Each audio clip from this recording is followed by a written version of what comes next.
Welcome to Solo, the single person's guide to a remarkable life. Your host, a behavioral scientist and bachelor, talks to leading experts and successful singles about living solo and living well. Travel more, make things, sleep in when you want to. Here's the playbook for the person who is unapologetically unattached. Now, please welcome Dr. Peter McGraw. Welcome back. One of my principles for living a remarkable life is to live on your edge. In this episode, I explore an activity that might help you do that. First, I speak to a Boulder-based boxing coach and gym owner. We cover topics such as why shadow boxing isn't as stupid as it looks, and the degree to which boxing is a solo sport. Then, for this week's bonus material, I talk to an LA-based boxing coach who shares some special boxing wisdom and advice if you want to try a boxing class. So be sure to stick around to the end. I hope you enjoyed the episode. Let's get started.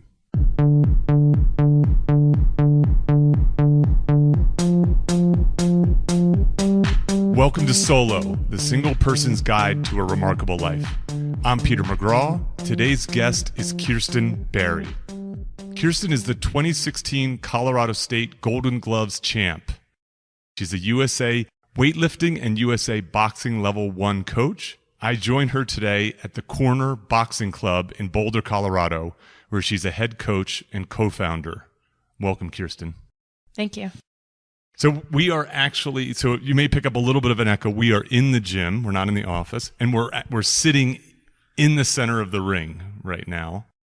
Although this is not meant to be adversarial. This is a collaboration. Yeah, we're sitting on the stools, so that means no punches thrown. There will be no punches. We are actually on the corner stools. So one of the things I sort of awkwardly got into the ring, and I was like, I'm sure I'm doing this wrong. And you said there's no wrong way to get into a boxing ring. But is there a better way? Yeah, usually it's like whatever your hip height is, that's where you're getting in. Okay, so you have 4 ropes. There's 4 ropes. I usually get in between the top 2 and the bottom 2. Okay. Usually that midline. The real tall guys will go over the top. Okay. So they'll push that top rope down and then step over. Okay. Has a good intimidation factor. That's what I should have done as a tall guy. guy. Yeah. Well, that's how you'll exit. But in the movies, there's always someone who opens up the ropes for you. Right. Yeah. When it comes to an actual boxing match, usually your coach will kind of open the ropes for you to kind of present the ring to you. I see. So the coach will actually go up first, open the ropes, and then the athlete will come through. Do you practice that? No. Okay. No, you just kind of, you learn through just sparring, getting in the ring and sparring. And then, even it might be a good idea to practice that, but usually you get the practice just from getting into the ring from sparring. Okay, that's fair. Then you still might trip on your way in and you just got to recover, So I've been to the corner before. We've met. This was a long time ago now, at least maybe 2 years or so, where I did an introductory course. So awesome. A good friend of mine was a member. He's now since moved away, and he just raved about this experience that he was having.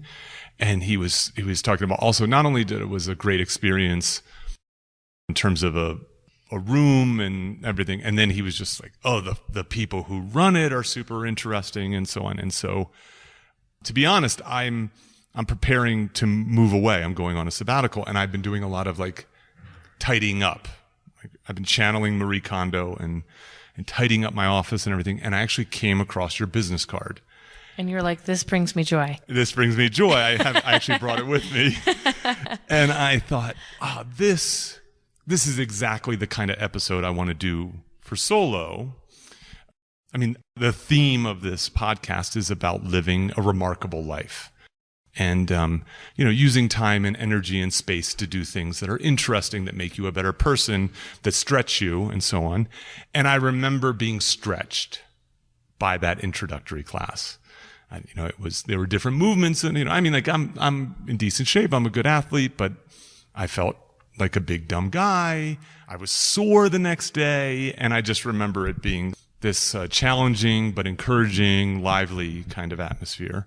And so I last minute emailed you folks and said, hey, can I get in here? And you kindly accepted. So there's a lot of things I want to talk about. But let's get to know you a little bit first. You are not solo. I'm not. You're not solo. That's fine. It's not, you don't have to be solo to be a guest on this program. You don't have to be solo to listen to it. But you sort of offhandedly said, but I did enjoy my time when I was.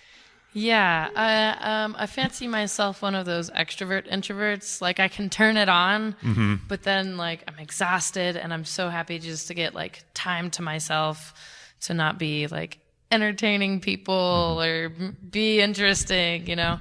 So I really actually prefer doing things alone. Okay. So I mean, I get that solo life. and so it seems to me, so you're an outstanding boxer. I'm decent. Look, you're not the Colorado State Golden Gloves champ. What was your fighting weight? Usually 141, Okay. But for that year in Golden Gloves, I went up a weight class so that I wouldn't have to fight my sparring partner. Oh. So normally you try to go down a weight class. Like, isn't it normal? Like, yeah, generally you want to cut weight and go out a lower weight class because then you'll be theoretically fighting smaller people. yes. But I went up a weight class because my sparring partner was also competing in Golden Gloves. Okay. And we didn't want to compete against each other because, you know, this whole time. It's like inside info. Right. We're like on the same team. Yes, I see. So I chose to go up a weight class because that would be easier. Really, all you have to do is be like 1 pound over your normal weight class. Oh, So I usually fight at 141. So I just ate a meatball sub before weigh-ins. I think I weighed in at like 143, and that was enough to kick me up to the 152 weight class. But now you're at a disadvantage because you're seemingly fighting someone who has more.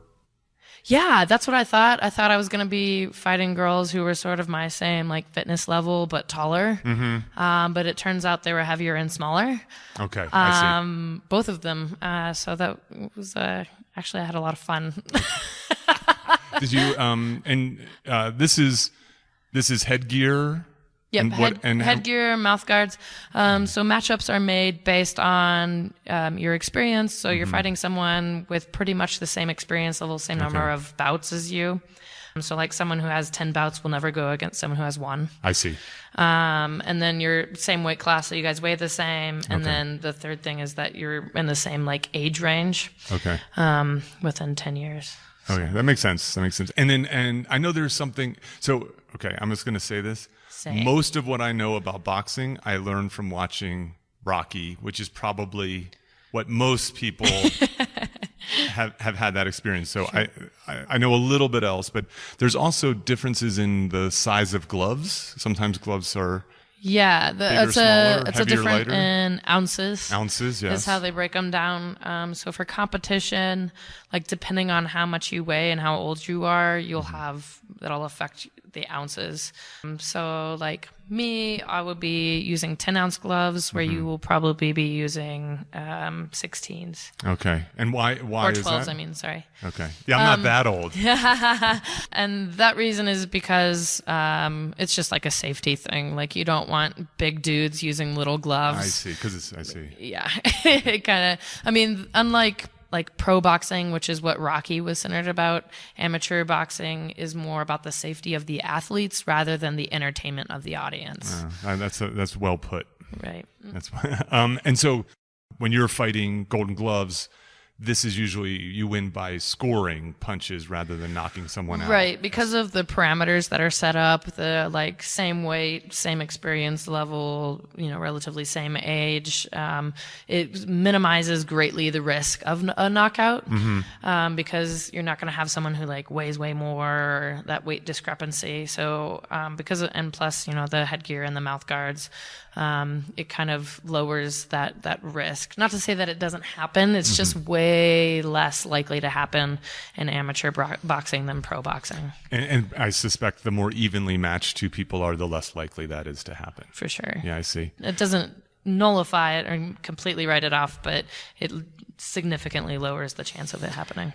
So we do try to win on using technique and skill rather than going for that one big punch. That makes sense. There's not many butter beans in the Golden Gloves.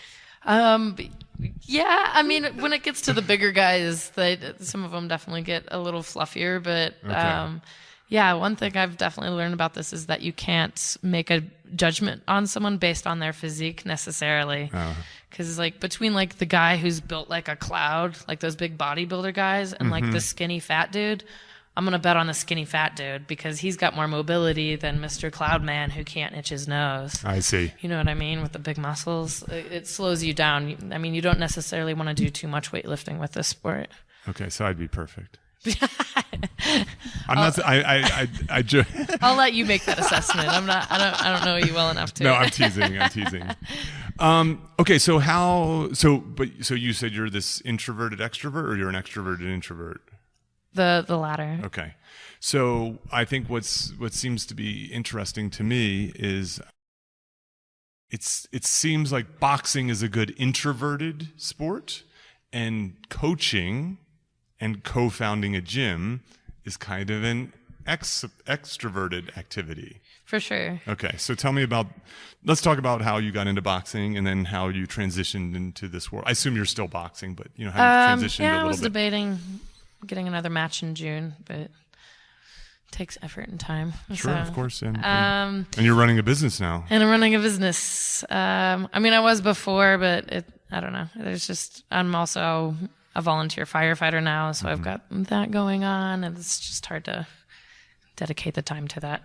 But basically, yes, owning a business does require for me to bring out that extroverted side, and it's like holding a mic and going on podcasts, for right. example. Well, that's like I don't know. That's like less intensive, I guess. Okay. But yeah, that's just like a requirement of the job, and it doesn't necessarily mean that I feel like being extroverted. I just know, like, you do what you have to do to get it done, and kind of like turn it on. I mean, I basically have to make people want to kill themselves. Like you want to do another round on this heavy bag. You want to get back in that ring, encouraging people to do this sport takes a little more oomph than your average coaching, just because of the like added risk and because of how much it takes mentally and physically and emotionally. I would say, so I want to digress a little bit. We're going to get back to that question, but so I did the session here. I have done some combat stuff when I was in college. And I think for the average person who hasn't, they fail to realize how incredibly taxing it is to box. Totally. They say there's no conditioning like boxing conditioning. The round is how long? It depends. Okay. 2 to 3 minutes. 2 to 3 minutes. So you can be, and then how long is the break typically between? In a match, it's a minute. Okay. In our classes, we do 30 seconds. Okay. So you don't have, I mean, it is in many ways, it's kind of the original high intensity training. Like high intensity training is all the rage these days. Yep. And boxing is kind of the original high intensity training. 100% is that high intensity interval training where you're 2 minutes on, 1 minute off, and it's like all out. So you really got to be able to bring your heart rate down in between that rest time. Yeah, I knew that well. So one of the reasons that I wanted to talk to you about this is sort of a theme. The theme is this notion of people stretching themselves. So clearly, as a boxer, you're constantly stretching yourself. With regard to training, learning new technique, having to fight someone has to be something that creates some mixed emotions. 100%. Right? I mean, I think you'd have to be a little bit of a psychopath to not have mixed emotions about boxing someone else. For sure. Is that fair? I'm not. I mean, yeah, no, exaggerating? I would say so. And that fear diminishes over time. And it's people's number one fear when they step in this door. Oh, well, I don't want to get hit in the face. It's like, well, neither do I. That's why I move my head out of the way. Yes.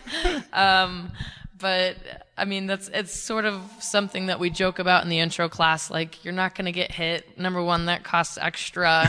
And number two, you're not good enough for that to happen. What'd you say? You're not good enough? You're not good enough. Yes. Like, you just started. Like, you don't even know where to put your feet or your hands, let alone like how to slip a punch. Yes. So some gyms will kind of throw people into that, but I would say 90% of our gym population, they just come for that stress relief, from hitting something that's not going to get you put in jail. And then also, the conditioning. And it's more fun of a workout than, just I love lifting weights, but I mean, some people walk into a gym and you know, they get bored with the dumbbells. So this is kind of more fun than going for a run or anything else. Yeah, no doubt. So, okay, let's cover this a little more. So you say stress relief, fitness, clearly. Right. Are people coming in here just to feel more confident, more comfortable, knowing that if I'm walking down the street at night and something happens, I can better take care of myself? Yeah, you definitely carry yourself a little bit differently when you know how to throw a punch. And not to say that we're like training people to go be street fighters. That's, you know, we're training people for the sport of boxing. That's it. We're training you for in here in the ring, not necessarily for like defending yourself in an alley. But there is like a way that you carry yourself when you do know how to throw a punch, like I said, and that sort of seems to prevent sort of any interactions. Like, I personally have never been in a fight outside of a boxing ring. And I think that's one, how I carry myself. I'm confident, you know, but also, you know, I'm not an asshole. So, right. So I don't like, nobody comes looking to me for trouble, and I don't go looking to anyone else for trouble. But yeah, you do learn to carry yourself a little bit differently. And there is that sort of like emotional aspect that comes with the sport of, one, like I feel more confident, and two, like this being a space, like a community space, like I know I can go to the gym and, you know, I'm not going to be judged there. And that's sort of where we separate ourselves from other gyms, is that no one's coming in with like the bravado in here. Like your bravado is in your skill. Like if you can box well, then that's in your rounds. You know, we don't go around and like, you know, what's that guy doing? And so I feel like that community space sort of helps people get that relief also from the outside world. Yeah, I think, so I want to try to give people a sort of idea of what it's like to come to this gym versus another, you know? And so I mean, the obvious would be that the people running the gym don't look like the people who normally run a gym. Right. A boxing gym specifically. Yes. Yep. Female-owned gym, for one. And, you know, females that don't look like your average females. It's funny. Everyone thinks that between my co-owner and I, that, like, I was the original, like, boxer. But Carrie was, like, on the U.S. women's team and, like, is much more accomplished than I am. But because I've got, like, the shaved head and the muscles, people were like, oh, that must be, you know, the Olympic boxer. I'm like, actually, that unassuming blonde lady over there. I see. That's it. It's to your point about you can't judge who's really going to be good in the can't. ring. Carrie weighs, like, 10 pounds less than me, but hits 20 times harder than I do. Is that right? Yeah. So as a result of that, I mean, looking around this gym, it seems to me more or less like a box. I mean, actually, it's a little cleaner than a typical boxing gym. Yeah, I was going to say that's one thing that sets us apart from your average boxing gym is, okay, yeah, one, female-owned, two, it's clean. Yes. That might have something to do with the female-owned part. You do have international flags all around the gym. We do. We've got flags up everywhere, and some of those are from like the nationalities of our members. I see. And then some of them are just from the countries that Carrie's competed in for the U.S. team. Okay, yeah. And so, but otherwise, like, you know, you've got heavy bags hanging and... Yeah, we've got heavy bags. We've got, you know, weights. We do not have a treadmill. We do our running outside. It's Boulder. It's Boulder. Yes. There's no need for a treadmill. We do have bikes for people who cannot run, just as like a warm-up, like a low impact. And then I would say the other thing that sets us apart from some boxing gyms is that, well, we enforce technique. This is like a real boxing gym, so it's not like box fit where you're just kind of flailing around. We ensure that you're learning proper form and technique of boxing, and that provides like a smoother transition. Like a lot of people when they start, they're like, oh, I don't want to hit anybody or get hit. And then, you know, 6 months later, they're watching sparring and they're like, I could do that. That's fun. You know, I forgot what I was going with that. Oh, we were just talking about differences in the gym, and right. So you emphasize technique. Yep, we enforce proper technique, and then it sounds like an encouraging. Yeah, I remember how encouraging it was. Like I felt. So correct me if I'm wrong, because my memory, you know, not so good. I remember it feeling very professional. in terms of like it was snappy. You move people. It was very clear what was expected, how to do it. You set parameters about distance from people. It's safety and so on. And yet it also wasn't like, you piece of shit, get to it. You know what I mean? Which I think can Sorry, that was funny. Could kind of happen. Which was like, obviously it's an intro thing, but it felt like, sure. Oh, they want me to be here. They want me to succeed. They know that I'm terrible. They want me to be safe. Well, yeah. I mean, that intro class is tricky because it's a lot of information to cram into an hour. And so that's why it is so like regimented, like, okay, now you're learning this skill, now you're learning that skill, and sort of slowly building it up. And the other problem is there's not a lot of like translations from other sports. Like you can have your like super high intense triathletes come in here and they're stumbling over their feet.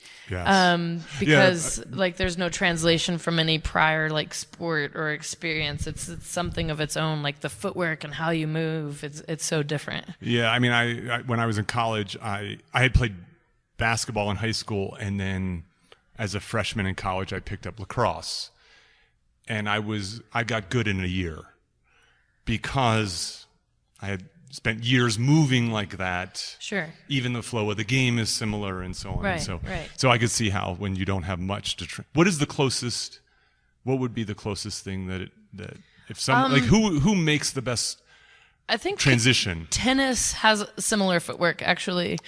That's great. Because of the lateral movement that you get from tennis, because it's a boxing ring, you end up doing a lot of like circular type motions. So that side to side shuffling that's in tennis, and like the quickness of that, of snapping from one stance into another.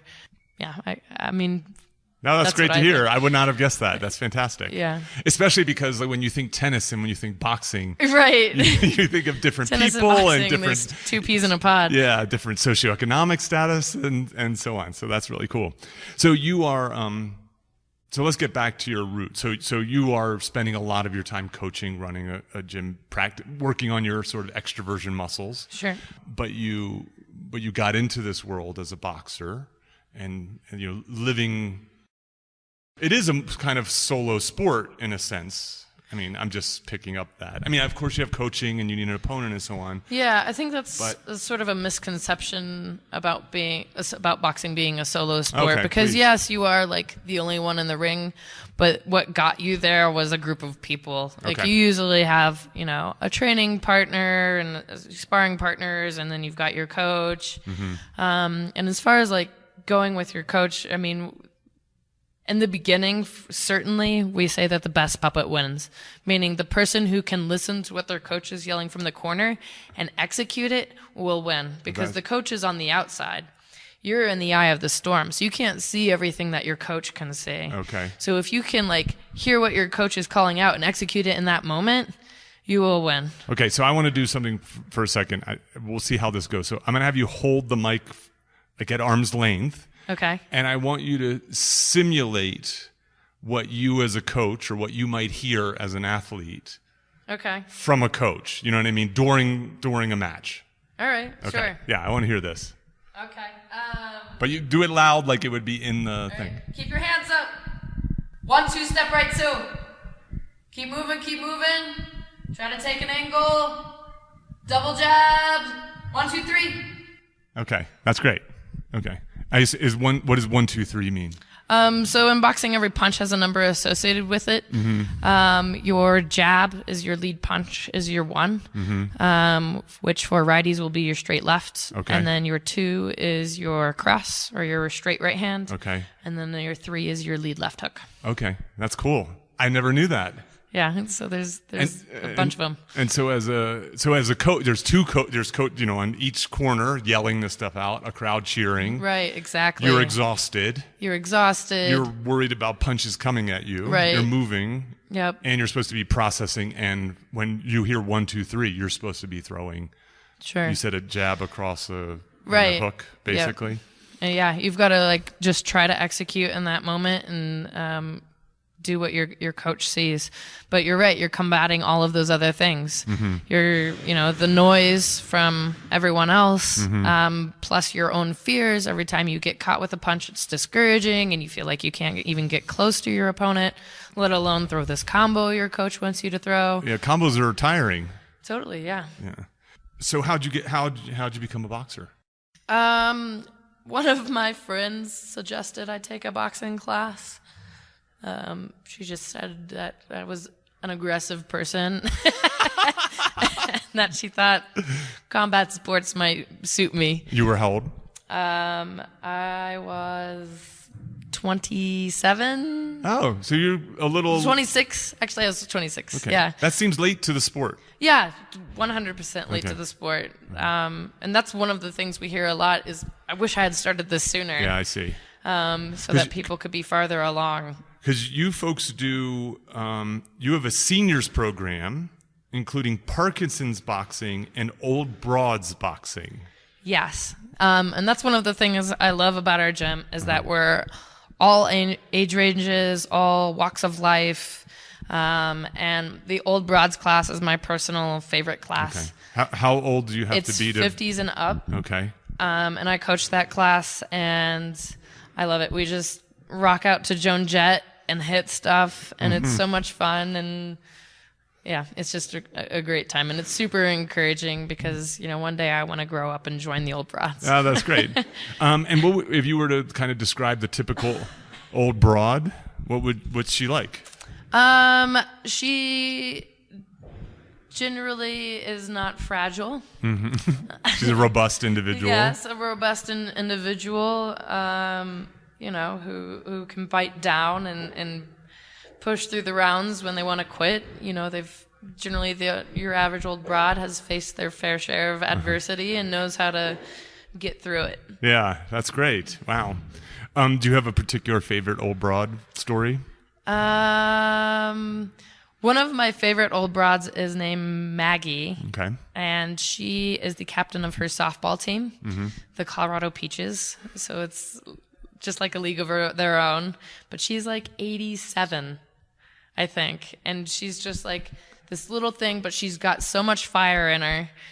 And she's just amazing. Yeah. I mean, it's one of the reasons I love that class because, they come and each one of them has like different like old injuries or mobility restrictions, and they just like push past. They do what they can, and it's very inspiring to be like, all right, well, if Maggie can bust out 10 rounds on the heavy bag, I should be able to. Yeah, that's great. I'm getting a little emotional hearing this, actually. Yeah. Oh, I mean, they're amazing, but then there's also like our Parkinson's senior class. Okay. And that's both genders.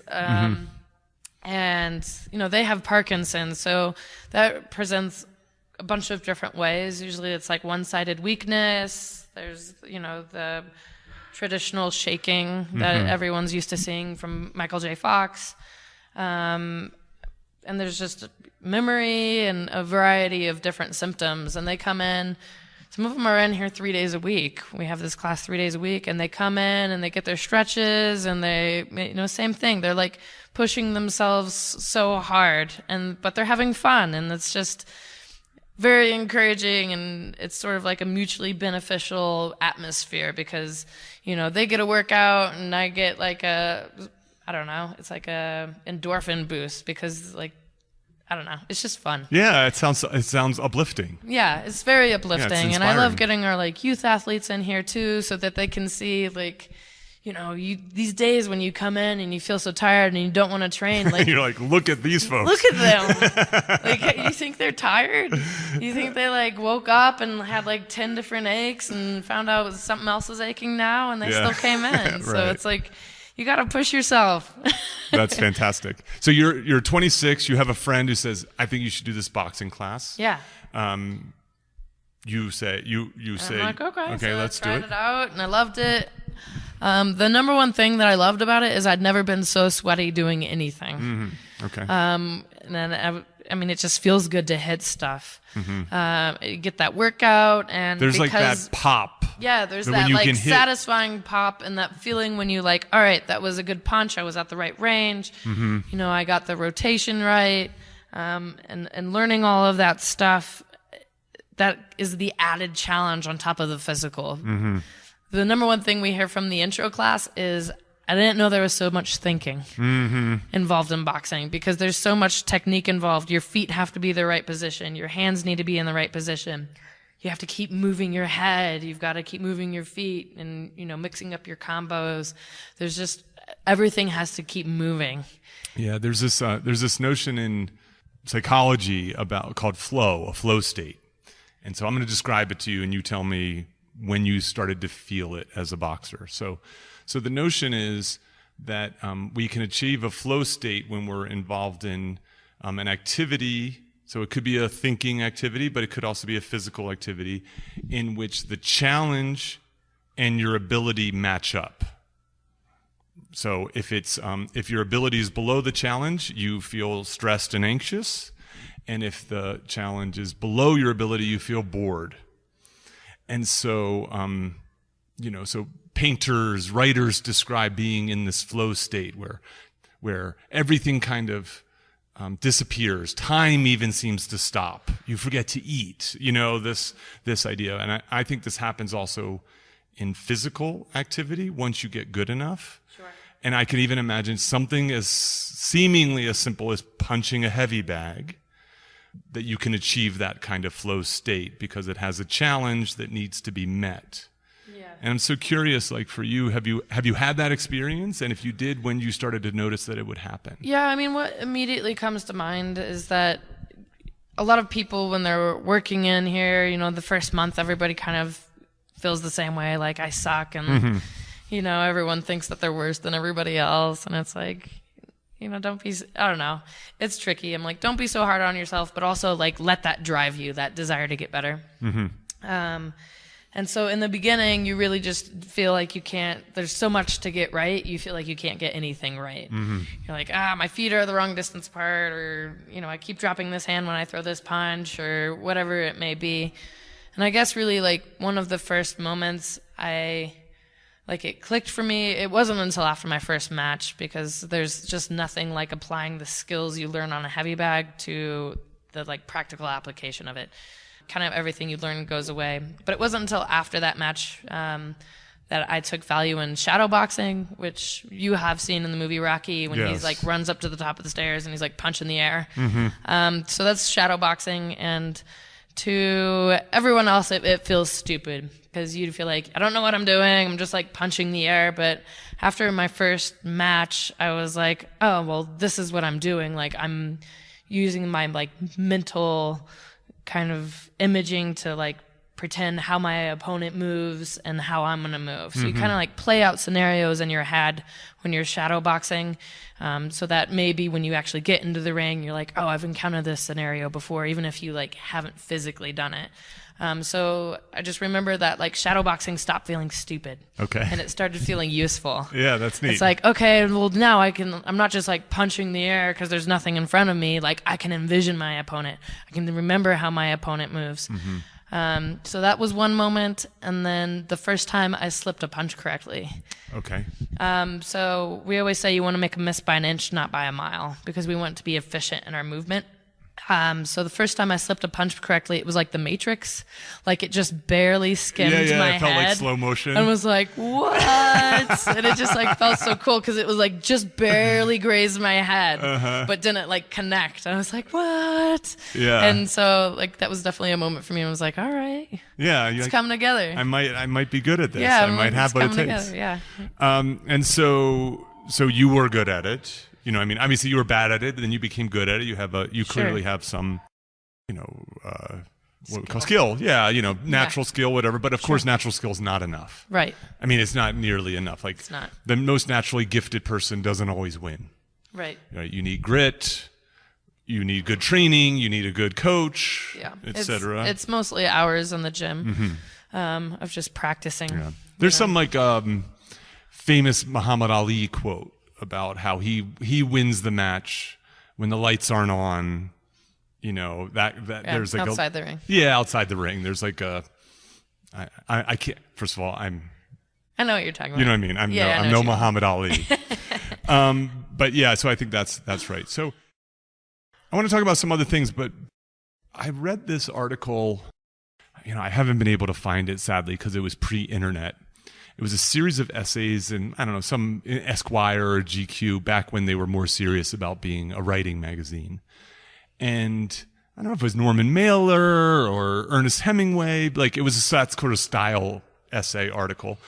And it was sort of a metaphor for life, but it used boxing as a metaphor for life. And I'm curious if the boxing metaphor is right. And it says something along the lines that the best punch is closest to the worst, more or less, was the idea. Essentially, and I'll try to translate what my recollection of it is that to put yourself in position to throw a really good punch and, potentially knock out your opponent, you have to expose yourself to being knocked out, to their punches. I would say that's true. You say that's true. So the reason I always liked that was, like, first of all, it's a very visual thing to imagine that you need to get close enough. You put yourself in harm's way in order to harm. What I like about that for life and for this podcast in particular is that if you want to do some remarkable thing in life, you have to risk. You have to put yourself out there. You have to put yourself skin in the game. That's right. You have to put yourself in uncomfortable situations. Totally. You have to stretch yourself and so on. You have to pretend to be an extrovert. That's exactly right. And if you pretend to be an extrovert long enough, it becomes easier to do. Totally. And then you can start to enjoy that side of life. Right. Yeah. A lot of I like that I'm talking to a boxer and what it seems to be is like, you're like, what's the most challenging thing is like, hanging out with all these people. Interacting with other humans is very similar to getting punched in the face. I'm just kidding. That's very, look, I think that's telling, you know what I mean? Like I mean, I don't think that's weird.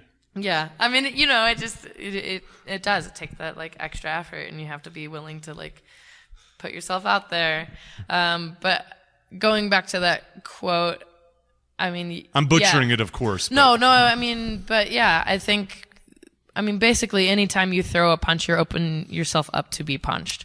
Okay. But there's the other side of that coin. I'm going to use a Wayne Gretzky quote. Oh, yes. That you miss all of the shots you don't take. Mm-hmm. So there's, in the beginning, there's kind of like two kinds of boxers. There's the boxer who doesn't care if they get hit. They just want to kind of like, put down their bullhorns and push forward and lead head first, and they'll take 10 shots so that they can get off one. Okay. And that's not great. I can imagine that's not great. I mean, I'll admit that was initially my style in the beginning, and then there's the other side of the coin, like the person who like doesn't want to throw because they're worried they're going to miss. Or they're worried about exposing themselves. Mm-hmm. And that's kind of like the beautiful balance of boxing is the whole point is to hit and not be hit. So you can't miss either side of that coin. You can't be all offense and you can't be all defense. Mm-hmm. You have to find that flow of attack, defend. And you learn about like the timing and when you should be on the defense and when you should be on the offense and kind of like finding the like holes of light in between it. I see. Of like seeing the openings. Mm-hmm. No, I think that's a wonderful metaphor for life. That there's those moments that you can't always be playing offense, you can't always be playing defense. If you want to do something that's really great, you're going to have to put yourself in an uncomfortable situation. You're going to have to challenge yourself. Yeah, and play both sides. Yes. Kirsten, you're living a remarkable life. That seems clear to me. Trying. You mentioned earlier that not only are you training, not only are you running a gym, not only are you coaching at the gym, but you're also a volunteer firefighter. Yes. And are you trying to become a non-volunteer firefighter? Yes. What would that be? I started that journey 2 years ago. Okay. And I basically one of my members in my gym is a firefighter here at Boulder, fire department. And he was like, I think you would be a great firefighter. You should check it out. And so I checked it out and was like, yeah, this is awesome. I love it. So I figured out what I had to do. I went and got my EMT, went and got my IV certification, went and got my wildland firefighting certification, found a hygiene volunteer fire department. I don't know what that means. Its hygiene is up near Longmont. I see. Oh, it's a place. Okay. It's a place. Okay. I thought it was a type of firefighting. No. We're very clean. Yes. So I found that, and then I've just been getting certifications. And actually, on average, it takes 5 years to become a firefighter.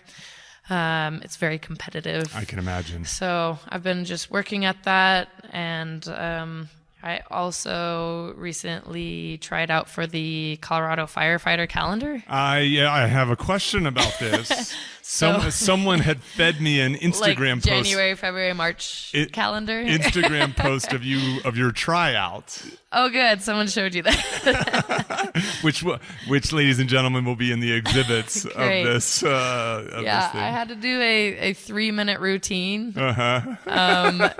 And so I picked Eye of the Tiger as my song. I wonder why. For my performance, because if I blanked out and didn't know what I was going to do, I was just planning on shadow boxing and just falling back on what I know. And that was one of my more extroverted moments. I was definitely in the back, drinking whiskey, but that was... You had a little bit of social lubricant before. Yeah, this is another situation where I challenged myself. It was funny. I was drinking and then finally was like, no, I got to get into fight mode. So I put on my headphones and I literally started preparing for going out on the runway the same way that I prepare for a boxing match. Which is how? So I put on my headphones. I was listening to Eye of the Tiger because that's what I was dancing to. And I was just going through my moves in my head, just before I fight, I'm going through what combos I'm going to throw and how I'm going to move and how my opponent moves. So it was sort of there was that similarity. That's really fascinating. Yeah. I should do this before I teach. Yeah. Just had to get into game mode. I was you know what? Forget whiskey. I'm just going to get into fight mode. That's great. That's really outstanding. So maybe by the time this launches, we will know whether you made the cut. I did. You made the cut. Okay. I made the cut, yeah. What month are you going to be? I don't know if they'll let me pick, but I want it to be July. Why is that? Because it's the hottest one. So I was shooting for it. Really, that is outstanding. So I know we have to wrap up because you're about to do a coaching session. Yeah, I have another private training session. A training session, excuse me. This was super fun. Thank you for doing this, and thank you for indulging me and letting us sit in the middle of the thank ring. you for joining me. It was great. Thanks so much. Cheers.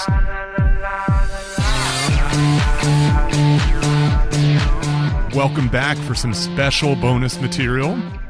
Please meet Andrew Woods. Andrew is a 17-year USA boxing coach and healthcare advisor for the greater Los Angeles communities. For the past 11 years, Andrew has been a group fitness boxing instructor at Equinox throughout Southern California. I recently met him at one of those classes, and besides thoroughly enjoying the class, I was impressed with the boxing wisdom he shared with his students. I thought it'd be great for him to share some with you. Welcome, Andrew. Good afternoon. So, a little bit about your boxing background. So, 17 years as a coach. I assume you were a boxer before you were a coach. Correct. I did a little bit of amateur, but I didn't get all the way into the amateur profession per se, so I didn't get too many fights. I started off preparing for the amateur division, but then I got sick. Okay. My doctors explained to me if I kept it up, I would eventually die in the ring if I kept this up. So I was forced to quit due to this illness. So thinking back about 2 years into it, I said, well, what do I do? I'm unable to pursue my passion or my dream. So I thought about it, I prayed about it, and lo and behold, I got the answer. Why don't you teach people about what you know? That's great. This sounds like the start to a movie. Right? Yeah. Right? The young up-and-coming fighter learns this diagnosis. And okay, so, all right, so what got you into boxing? I'm into boxing.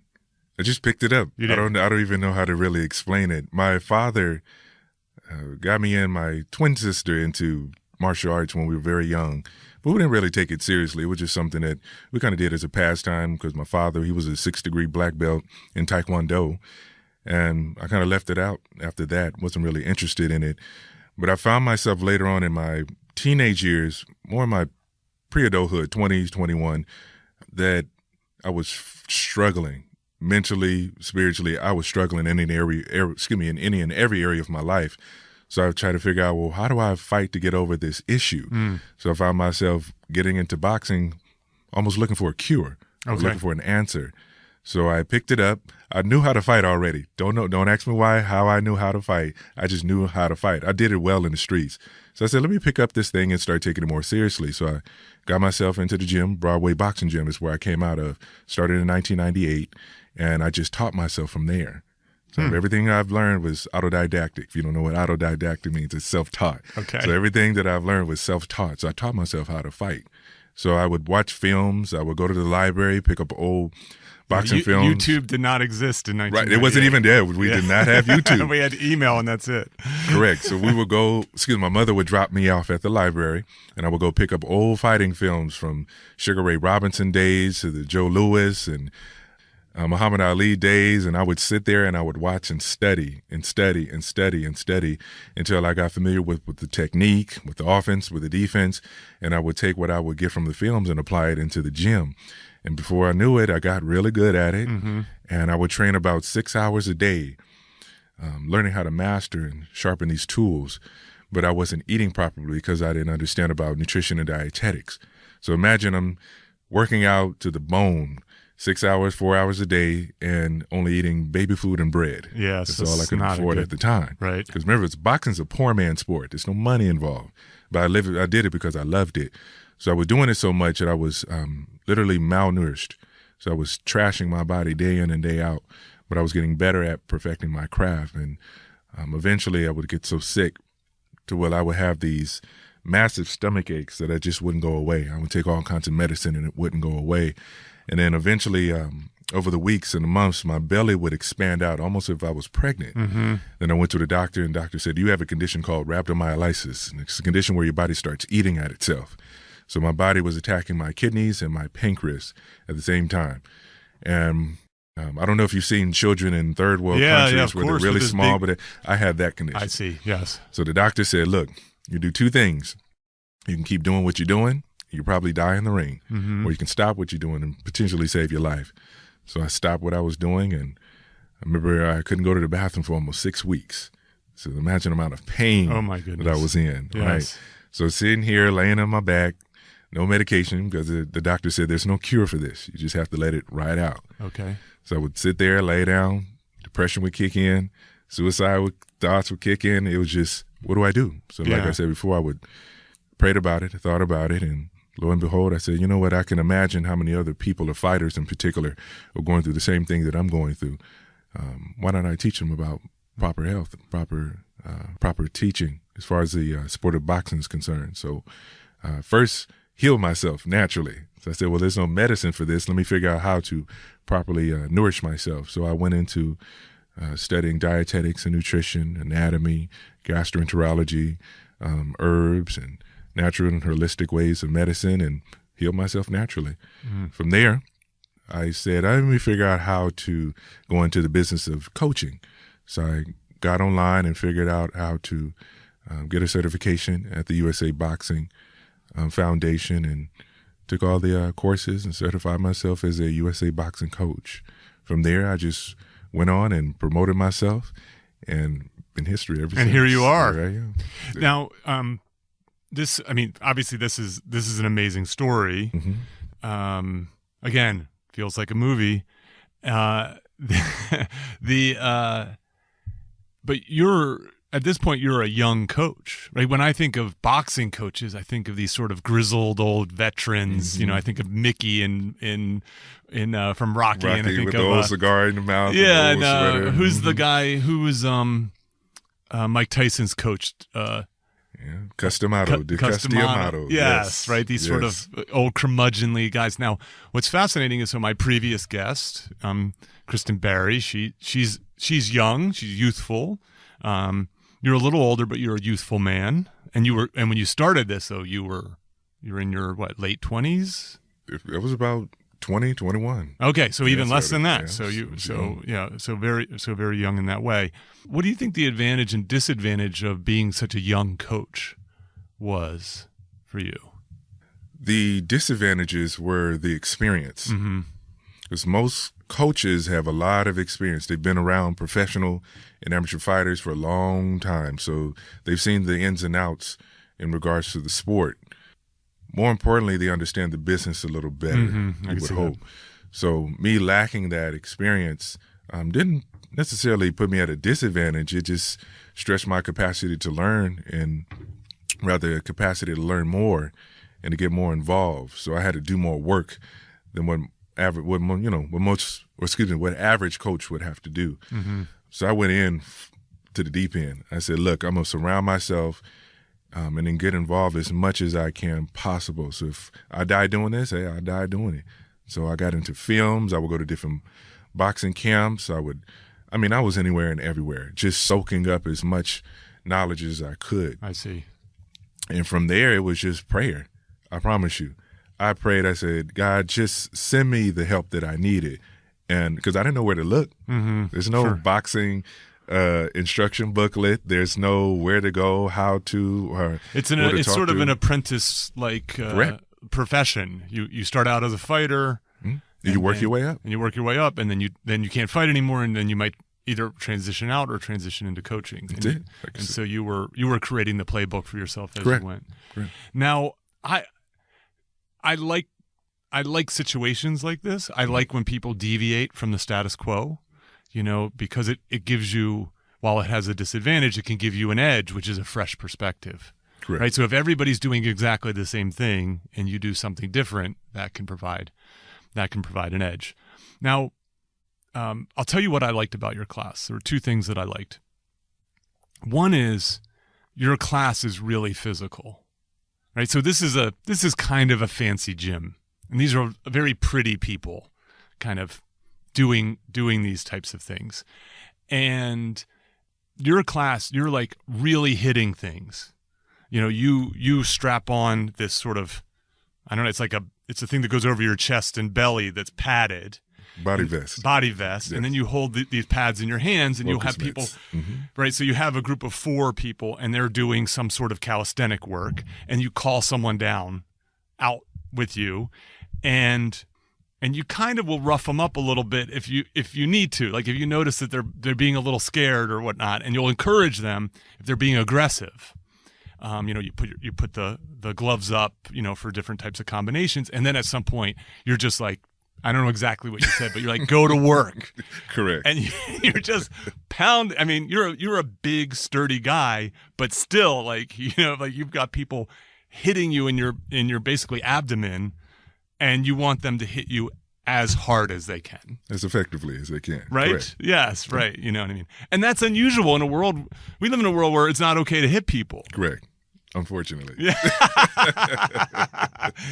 And so I liked that the class was it was physically challenging. Like my abs were sore for 2 days afterwards. I liked that you were having people tussle. I liked that. I thought it was refreshing in a world that's very carefully curated. Everybody's looking at themselves in the mirror and doing their Instagram shots and all this kind of stuff. Like people are sweating and huffing and puffing and punching these gloves and punching bags and moving through, and you have these moments where you feel like a boxer. Correct. And I thought that was great. So how did that evolve? Like that's the kind of thing I would expect in a real boxing gym, and yet you're doing this at Equinox. Tell me, how'd you arrive at that philosophy? How'd you arrive at that style? Is there something behind that? As I said before, I started at Broadway Boxing Gym. That's all the way in South Central, between Compton, South Central area. Very tough neighborhood, very tough city. So being in that environment, it forced me to be tough. You're dealing with gangs, you're dealing with economic deprivation, you're dealing with drugs, you're dealing with anything and everything in regards to suffering. So people come from these different atmospheres or environments, and they come into the gym to let go of what they're dealing with. So the gym is almost like a church to us. This is our therapy. This is our home, so that we can express ourselves any way that we can. So we use it in the form of boxing. So believe it or not, boxing is a very expressive sport. So coming to Broadway allowed me to express my frustration, number one. It allowed me to express my type of suffering, number two. And after that, it provided healing for me. So being in that environment for so long, I built up this very tough, strong, enthusiastic, almost kind of intimidating, no-nonsense mentality about myself and how I wanted to carry myself for the rest of my life, especially out in public. So being there for as long as I've been there, I cultivated the idea that I needed to be tough all the time. Not that I was saying that anybody was picking on me or trying to take advantage of me, but my condition and my suffering allowed me to be open to abuse because I didn't address it. So I said I needed to fix this problem. So after about 4 or 5 years after I healed myself from my sickness, I said, let me go out and see what other people I can be of service or help to. I would drive from Compton straight down Rosecrans all the way into Manhattan Beach.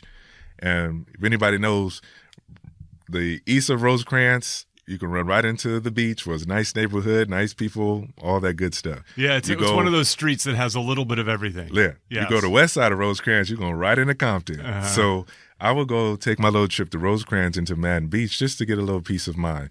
And I remember going down Rosecrans, there's a little gym called Equinox. It wasn't even built yet. They said yoga studio and healthcare center and boxing studio opening up this summer.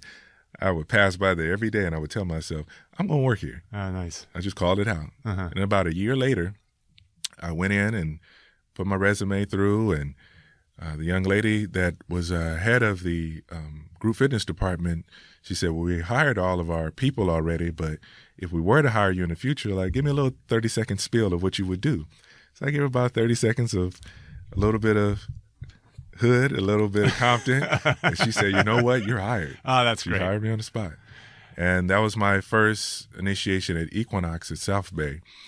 And I remember the first time I came in to teach, I said, I don't know what these people are going to think about me, because I come straight from the hood, straight from the ghetto.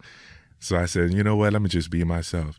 And I remember 4 people came in the first day, and the next day, 29 people show up. That's word of mouth. I said, wow, they really like me here.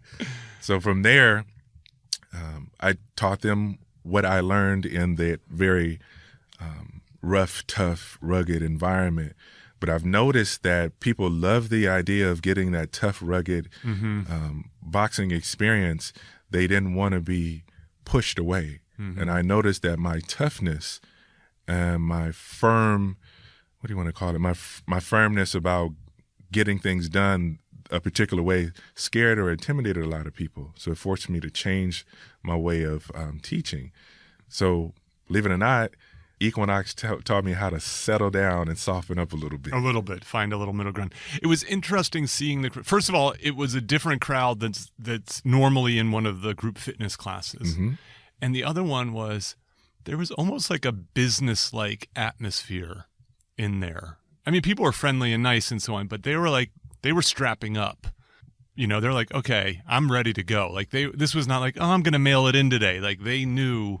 Because they know me. They know you. They know I set the tone early. I said, look, we're going to come in here and we're going to work out and we're going to have fun, but we need to be serious about your future. You need to be serious about what kind of healing you want. You want to be serious about what kind of change you want to facilitate. So let's get right. So they know that. They know when they step in, it's hard. It's work.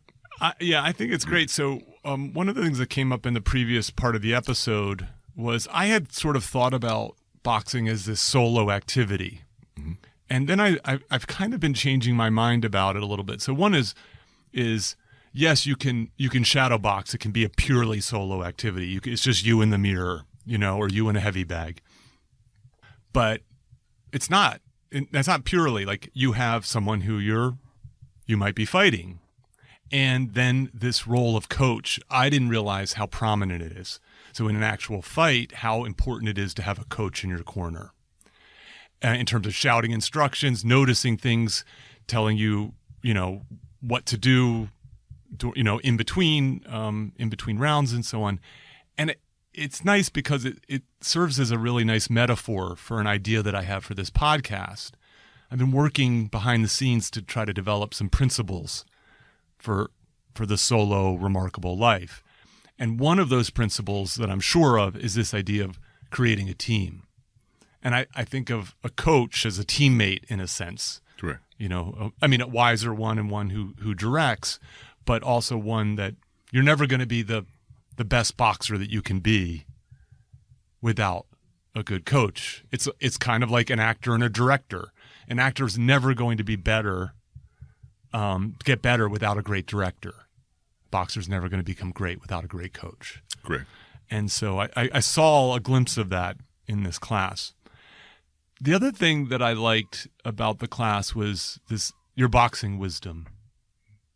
And one of the things that I noticed is that it wasn't just something that you said at the end of class, but I actually connected to things in class. If I remember correctly, you had this idea of, are you moving forward or are you moving backwards? Mm-hmm. And when we were doing our little sparring thing, or even I noticed this, like if someone was moving backwards, you would move into them, you know, to make them recognize that they're moving backwards. Great. And also to let them know that is not an escape. Yeah. So what is that idea about moving forward and moving backwards as you think of it as a boxing coach? You only have two choices. Okay. That's it. If you're moving backwards, you're running away from your problem. Mm-hmm. The problem is not going to go away just because you move backwards. It's never going to go away. The only way you're going to address your issue is if you move forward. Mm-hmm. But you got to recognize first, I have an issue. That's accountability. Mm-hmm. Your job is to either get through it or get over it. But the idea of success or victory is what we call in boxing is always moving forward. Mm-hmm. So you have two tools. You have your left hand and your right hand. You use those tools accordingly to dismantle and to destroy your opponent the most strategic and destructive way possible. But you're doing it in a manner to where you're not exhausting yourself. You don't want to be sloppy. You want to have technique. You want to have poise. More importantly, you want to have emotional stability. I've seen so many fighters that get into a ring and everything that we've taught and practiced and worked on day in and day out outside of the ring gets thrown out the window when they get in because they're emotionally distraught. Fear sets in. The opponent gets the best of them. They may be too big or too strong, and they just lose it. And I said, if you don't have your emotions under control, then everything else is out of control. So the idea of moving forward with a strategy is so important when it comes to this fight. But moving forward with a strategy with complete control and discipline over your emotions, you can't fail with that. Mm-hmm. That's key. So I don't know where I read this, but I do think that, part of the reason that I chose boxing was part because of this idea of that it seems at first blush like this solo activity. It supports this idea of having a team, but also I think it's one of those activities that can push someone to live at their edge, to be uncomfortable. This is one of those other principles and themes that I've been working on is to live at your edge. And because it's scary, of course, right? And again, we live in a world where it's impolite to hit people and hit things and so on, and then it's scary that you might end up getting hit or pushed around or whatever it might be. That's right. And then some of it is just it's awkward. You feel a little bit like boxing can be beautiful. It can be like a dance. And it can be, you can feel like a complete badass, but you can also feel awkward, and stupid and clumsy and flat-footed and so on. And so, of course, that's a progression where you build to it. One of the other things that I've always liked is I read this back as a college kid, and it was in a series of essays in Esquire or something like that, and it was probably written by like a Ernest Hemingway type writer, one of these kind of, sort of brash, both like masculine yet artistic kinds of personas that felt like they existed a lot more in the 40s and 50s and 60s and so on. Maybe with Norman Mailer. I just don't know who wrote it. I haven't been able to find the essay, but the premise of it was in boxing and in life. often the best punch is closest to the worst. And so the idea, if I remember it correct, as I remember it, is if you want to hit your opponent, you put yourself at risk of being hit. Correct. Right. And if you want to knock out your opponent, you also put yourself at risk of being hit and potentially being knocked out. Correct. That the best, right? Jabs don't knock out opponents. Uppercuts and hooks do. Right, which are a closer punch. Close range punches. That's a close range. We call in the pocket punches. And in the pocket punch. That's nice. And so I think that, and what this author was arguing was a lot of life is like that. Correct.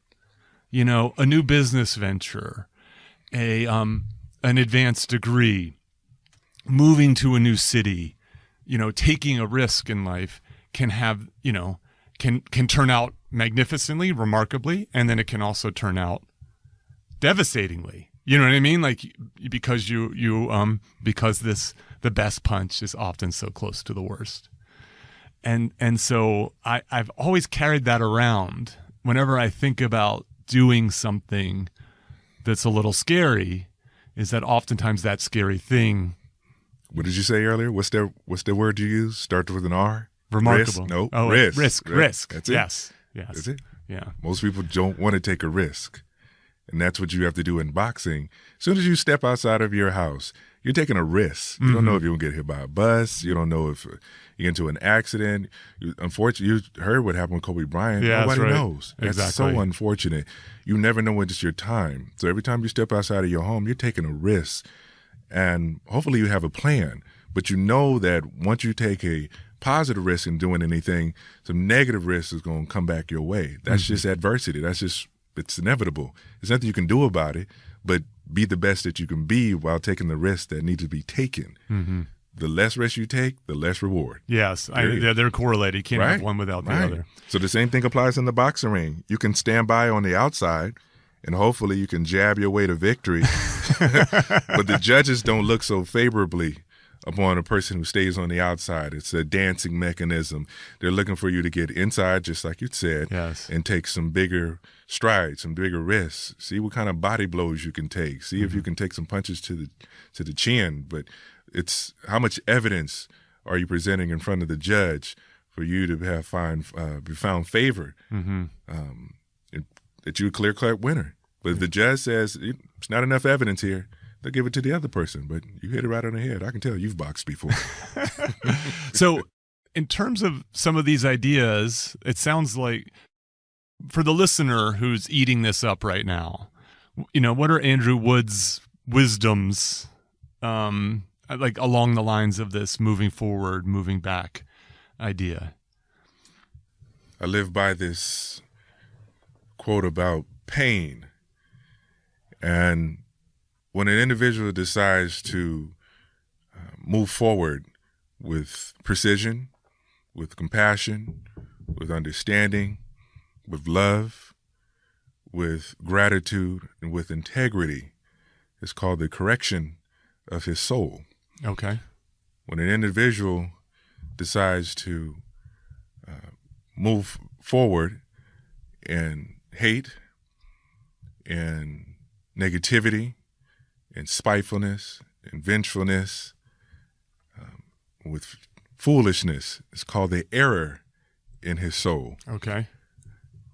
But know this, whatever that individual chooses, there will be pain. So I use that every day I walk outside of my home. I say, look, what am I going to decide to do today? I'm going to decide to move forward with the best positive outcome, positive character as much as possible. So the pain's going to come because I'm not perfect. I'm nowhere near it. I have flaws. I have issues. I have problems that I work on daily. So I look for those moments of pain as a form of, I would say it'd be more of embracing the pain, knowing that I'm getting better at something. Some people see pain and say, I'm doing something wrong. It's like, no. It's a part of your growth. I used to be in bodybuilding heavily back in the day because I wanted to look the part like the boxers did back in the old days. And I noticed one thing after 2 days of being up under some weights, I'm like, where is this soreness coming from? And why doesn't it ever go away? Yes. And that's just a part of having flesh on your body. Mm-hmm. You're going to always be subject to weakness. But after a while, I would get so used to the pain that I started to like it. Mm-hmm. It was like, God, this pain is actually telling me that my muscles are growing. They're maturing. So after about 5 or 6 years or so, when I didn't feel any pain, I said, oh, I'm not working hard enough. I see. That's what it is. Yeah, I like that idea that whether you're moving forward, correcting your soul, or is it showing the error in your soul? The error is moving with the wrong mentality and the wrong type of application. Mm-hmm. As I said, people get into the boxing ring with no strategy. They just going through the motions. Mm-hmm. And I said, yeah, there's going to be pain involved. Yeah. I like that the idea that the pain is a constant. And so then it's just a matter of whether you're acting with integrity or not. Correct. So you're, to me, living a remarkable life. Thank you. You know, and you're solo? Correct. Yes. Sir. And so, I mean, in terms of when you think about, like, so for example, this is for the listener, one of the things that you have added to your busy schedule is you've teamed up with these professors and physical therapists at USC's Keck Foundation. Yes, sir. For a program called Punch at Parkinson's. Correct. So it's designed to help people, and in particular athletes. Just anybody who has Parkinson's. Anybody has Parkinson's disease. And so what led you to do that? That's, to me, that's a remarkable activity. I started working with a young lady by the name of Dr. Beth Fisher. She's a neuroscientist, and she specializes in neurological plasticity. I met her at Equinox. Okay. By the way. And we would work together privately with boxing. She loved to box. Beth is about 70 or so. Okay, that's cool. But she loved it. She loved to box with me every week. So we did that on a regular basis. And she was like, I would love for you to come and do a little boxing program with my staff at USC. So she brought me up, and I trained all the doctors and the physical therapists and some of the neurological specialists up there. But long story short, we decided to use this as a form of physical therapy for Parkinson's. So she introduced me to the Parkinson's division and talked with the biokinesiology division at USC. And I said, let's put together a program where it's just boxing as a form of physical therapy, and we'll see what goes. So she got me a little bit educated about how the disease works and the dysfunctions and how it affects the body. So long story short, there's a part of your brain called the cerebral prefrontal cortex, and that part of your brain is responsible for your motor skills, skill acquisition, cognitive ability. And once that part of the brain is shut down or dilapidated or broken in some way or shape or form, it causes these tremors. It affects the body, the autonomic nervous system. It's terrible disease. That's all I can say from the experiences, from meeting so many different patients and people who are battling with this disease. It's it's a horrible disease. So I said, I want to get involved as much as I can in figuring out how to help or find a cure to this disease. So we started out in the city of Altadena, in a small little church, and we opened it up and put the invites out, and we started off with 15 people. It grew to 20, it grew to 25, it grew up to 35, and we've been working on the program for almost 6 years, going strong now. That's great. And we haven't found a cure yet, but we've been working with other foundations as far as stem cell is concerned, and just opening up a community for people who are struggling and battling with the disease, who don't have a place to go or haven't been heard. But through it all, we've built a great family of just beautiful people. I don't even know how to explain that to you, Doctor. I've been absolutely changed by these people's testimonies and their journey and just where they've come from and how they got into the disease and how they've overcome or managed the disease this far. And I started off with 2 or 3 patients who can barely walk because of their equilibrium was off because of the disease. And boxing with us for about a year, they can jump rope. That's great. It's just like, oh my gosh, this is a miracle. I think that the human body is so incredible. Right. And if we give it a chance, that's really striking. So let's suppose someone's a listener and they go, yeah, you know what I mean? I never thought I wanted to do this. Mm-hmm. I'm going to give this a try. So what advice would you have for someone, who's going to take an introductory course? They're going to just give boxing a try. A sort of parting wisdom. What do you think that they should know in order to be prepared, to be ready, to try something new, to live on their edge? Number one, if you plan on fighting in this lifetime, know what kind of fight you're up against. Okay. Number one, you never want to get into the ring and don't even understand the kind of opponent that you'll be dealing with. You may be dealing with a guy who's faster than you. You may be dealing with an opponent who's stronger than you. So you're supposed to know and understand your opponent's strength as well as his weaknesses, because that's his job, is to expose your strength and your weaknesses as well. So you better know that about yourself. What are my strengths and weaknesses as a boxer? You personally, from the time that I've met Yes. you, your strengths are, you have such a enthusiasm and a gall about getting the job done. Okay. I've noticed about you, you never step back one time. One time I said, interesting. He has a fortitude that most people don't even have. I like that about him. I'm speaking honest truth. I said, I can work with this guy. My weakness. Your weakness. Your weakness is just your technique. Like I said, you've never really been exposed to boxing on this level, so your weakness is just basic technique. You know what you're doing.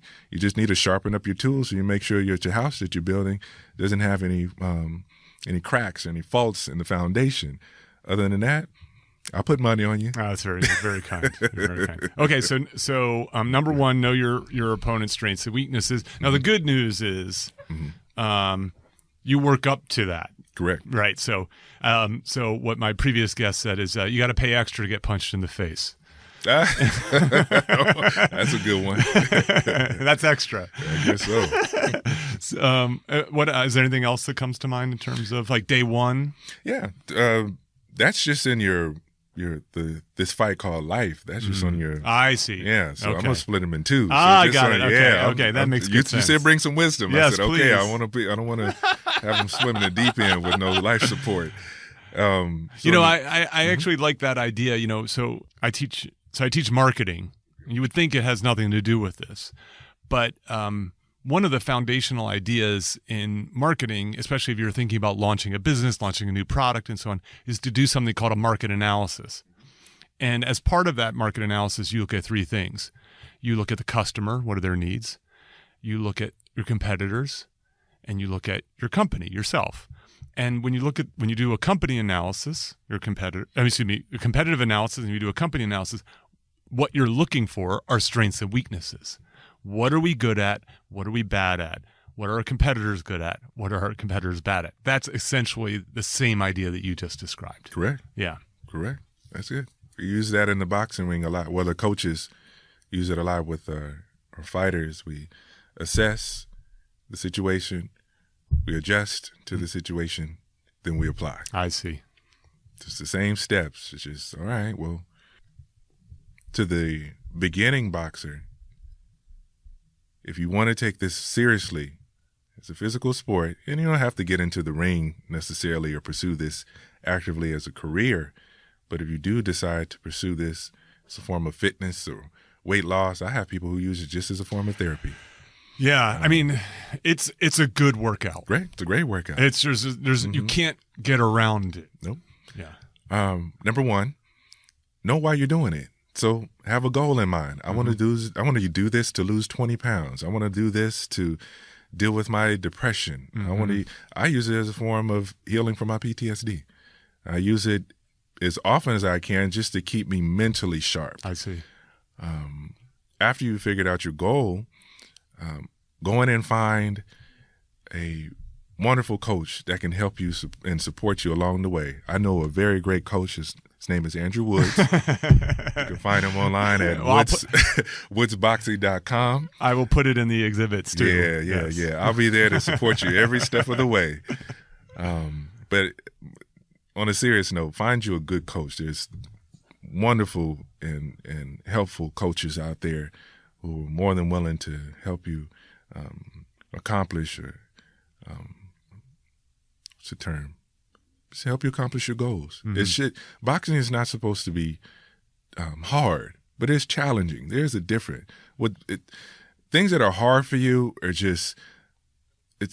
they're not really designed for you to get over them or get through you. I'll rephrase that.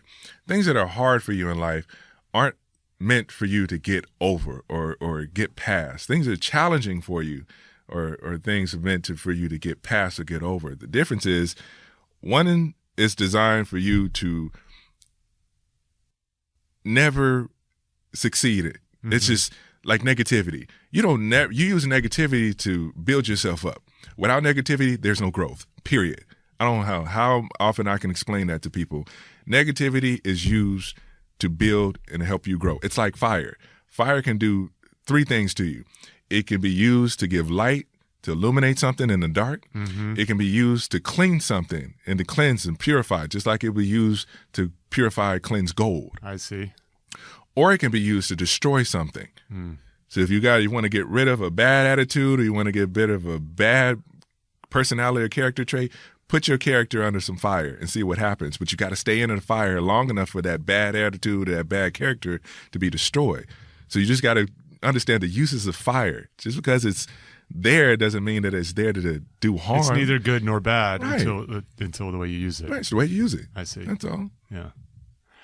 Andrew, I'm so glad. That's it? I'm so glad that we're just getting started.